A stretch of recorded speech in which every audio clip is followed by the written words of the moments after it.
Hello and welcome to the daily English news program in Azərbaycan Television with the most important events of the day. I'm your host, Lydia Cindy. President of the Republic of Azerbaijan, Ilham Aliyev, received credentials as the newly appointed Ambassador Extraordinary and Plenipotentiary of the State of Kuwait, Abdullah Mohammed Al-Maudi.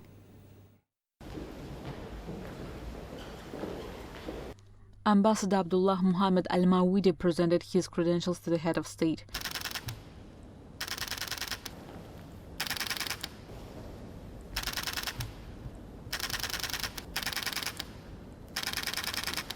President Ilham Aliyev had a conversation with the ambassador.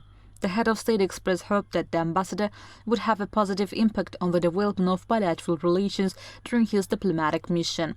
Emphasizing the high level of Azerbaijan-Kuwait relations, President Ilham Aliyev recalled his visit to Kuwait with pleasure and noted that apart from political relations, there were good opportunities for the development of cooperation in economy, energy and other fields. Stressing that the establishment of relations between business communities and the organization of reciprocal visits would serve to increase trade turnover, President Ilham Aliyev drew attention to the fact that many Kuwaiti tourists had visited Azerbaijan before the pandemic. The head of state expressed his confidence that this number would increase even more. Noting the importance of cooperation between Azerbaijan and Kuwait in international organizations, including the Organization of Islamic Cooperation, the Non-Aligned Movement and OPEC+, President Ilham Aliyev emphasized that Kuwait had always supported Azerbaijan's territorial integrity during the occupation. The head of state noted that Azerbaijan had always made important contribution to the strengthening of Islamic solidarity. President Ilham Aliyev emphasized that Armenia had committed acts of vandalism in Azerbaijani territories during the occupation and noted that 65 out of 68 mosques had been destroyed.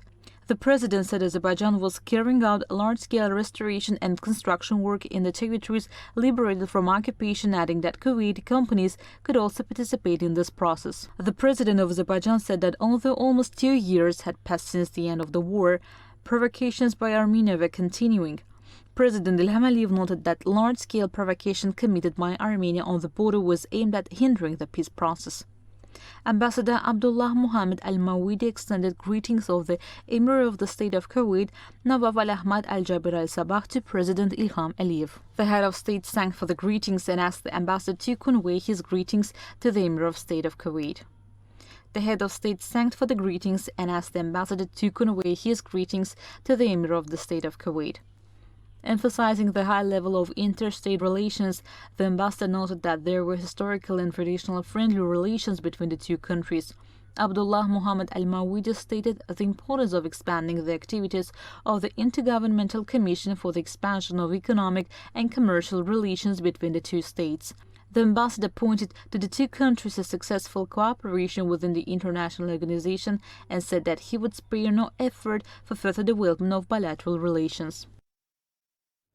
President of the Republic of Azerbaijan, Ilham Aliyev, has received credentials of the newly appointed Ambassador Extraordinary and Plenipotentiary of Hungary, Tamás Torma.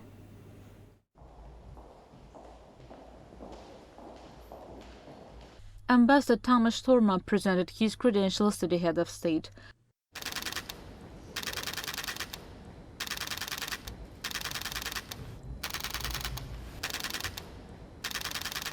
President Ilham Aliyev had a conversation with the ambassador. The head of state praised political relations between Azerbaijan and Hungary and noted that the two countries are closely cooperating in economic, trade, energy and other areas. President Ilham Aliyev described Hungary as one of the most important partners of Azerbaijan and the European Union and wished the ambassador success in his activities. Tamás Torma conveyed Prime Minister of Hungary Viktor Orban's greetings to the head of state. President Ilham Aliyev expressed his gratitude for the greetings and asked Tamás Torma to convey his greetings to the Prime Minister of Hungary. Emphasizing that relations between Azerbaijan and Hungary are based on friendship and mutual respect, the ambassador described the foundation of these ties as those of the strategic partnership. Underlining that Azerbaijan is an important partner of Hungary, Tamás Torma said that Azerbaijan plays an important role in ensuring the country's energy security. The diplomat pointed out that Azerbaijan has an important geopolitical position. The ambassador said that this year marks the 30th anniversary of the establishment of diplomatic relations between the two countries. The ambassador said that he will spare no effort in developing ties between the two countries during this tenure. President Ilham Aliyev signed an executive order to continue work on the construction of educational institutions of a modular type in Azerbaijan. According to the executive order, Ministry of Education was allocated 5 million monats for the installation of modular schools in the country. According to the press service of the President, on September 18th, U.S. Secretary of State Antony Blinken made a phone call to President of the Republic of Azerbaijan, Ilham Aliyev. The importance of continuing efforts to strengthen the achieved ceasefire regime, ensure sustainable peace and security in the region, normalize Armenia-Azerbaijan relations, including peace treaty negotiations, and open transport corridors was underlined during the phone conversation. Corresponding messages were sent to the countries where Azerbaijani embassies were attacked. Head of the Press Service Department of the Ministry of Foreign Affairs, Leyla Abdullayeva, stated. The attack on the embassy of Azerbaijan in France is not the first time that the diplomatic representations of our country abroad have been attacked by radical representatives of the Armenian community. We have faced this before, and unfortunately we've been witnessing such actions in recent days, said the Minister of Foreign Affairs official, and added that statements were made by the Azerbaijani Minister of Foreign Affairs that the issue was of serious concern, and corresponding messages were sent to the respective countries where such incidents occurred. The minister reminded that in accordance with the Vienna Convention on Diplomatic Relations of 1961, it is the host state's specific obligation to safeguard the diplomatic mission from all types of assaults and to take the necessary steps to avoid a breach of tranquility or an assault to the mission's honor. We have called on the states to properly implement that convention.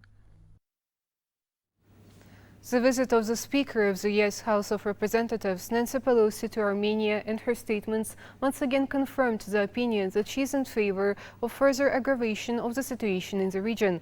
Her visit and political ambitions serve the interests of the Armenian lobby, and this once again confirms that Armenia is not governed independently. With such steps, Nancy Pelosi is leading Yerevan, which is already on the edge of the abyss, to disaster. The visit to Armenia of Nancy Pelosi, the Speaker of the U.S. House of Representatives, known as a pro-Armenian politician, serves to further complicate the processes taking place in the region and creates a new confrontation. On the other hand, it must be taken into account that the U.S. Congress is preparing for the midterm elections. The 82-year-old Speaker is trying to keep her seat in the Congress, for which she needs the support of the Armenian lobby. Nancy Pelosi is also known as a politician supporting separatism. She openly demonstrated this position during her recent visit to Taiwan.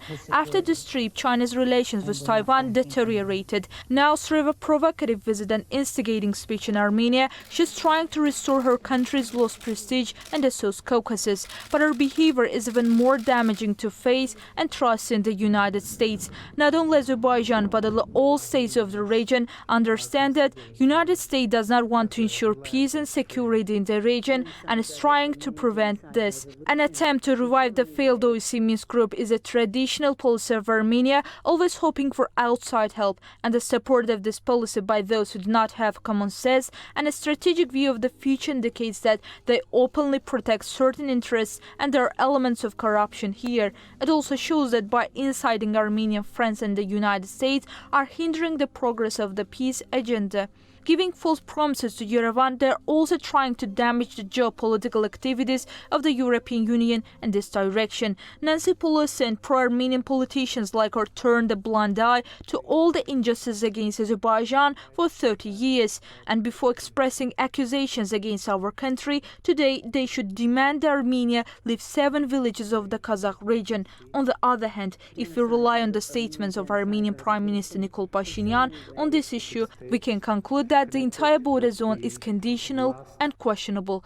Therefore, the question of who's on whose territory should be discussed separately.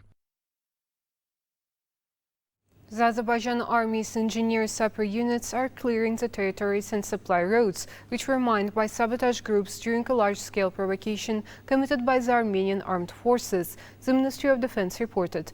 As a result of the mining activities conducted in the territory of Lachin district on September 18th, 122 E001 M-type anti-personnel mines produced in Armenia in 2021 were removed and transported from the ravine gap of the northeastern part of the bədii-sənədli efficiently mount and disposed of in compliance with safety regulations. Necessary activities on engineering support are underway in the liberated territories.